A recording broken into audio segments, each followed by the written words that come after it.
ENCOR Section 3 Summary Challenge, Implementing Campus LAN Connectivity. Which command would set an interface to trunk mode? Interface mode trunk, switch port trunk active, switch port trunk, switch port mode trunk. So first you need to use the interface command to enter the interface mode, and then when you are there, you issue the switch port mode trunk command to switch the port to the trunk mode. From configuration mode, which command sequence would create VLAN 20 and name the VLAN voice? So VLAN, then number, that's what we should start with. I think that's what it is. So from the global config, we go with the VLAN 20 as number for the VLAN. And then we occur in the VLAN configuration submode, and there we use the name command to name this VLAN. Other options are not correct. Which of these is a VLAN that exists in the VLAN database and cannot be deleted?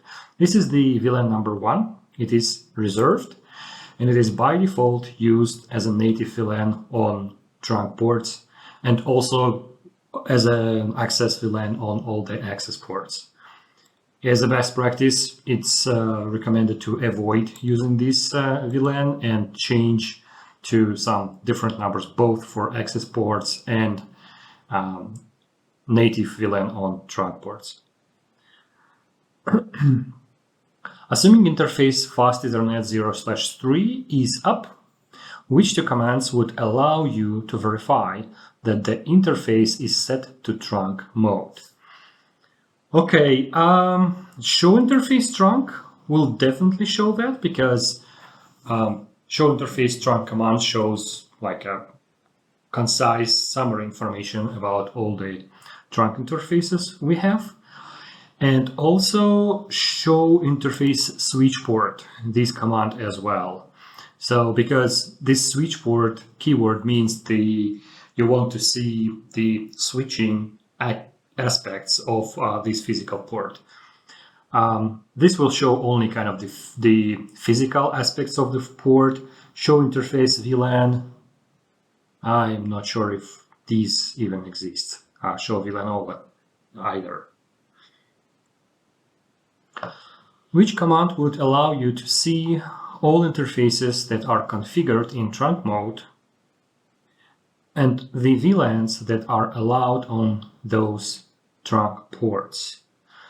I think that's exactly what we have seen in the previous question. This is the show interface trunk command. It will show us all interfaces that are in trunk mode, and also for each interface there will be a table. For each interface you will see which VLANs are allowed. Okay, show VLAN brief will just show the list of VLANs available. Others I'm not even sure.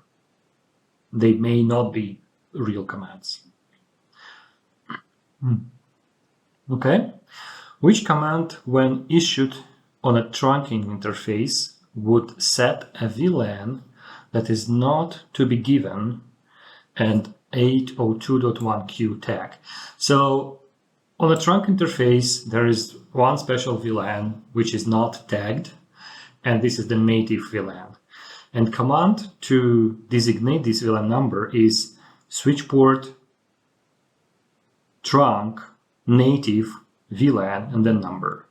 Switch port trunk native VLAN. So all traffic which is received by the switch and which is identified as belonging to VLAN number 99, when it gets sent on the egress port which we are configuring, it will not be tagged. Switch port trunk native VLAN number. Yes.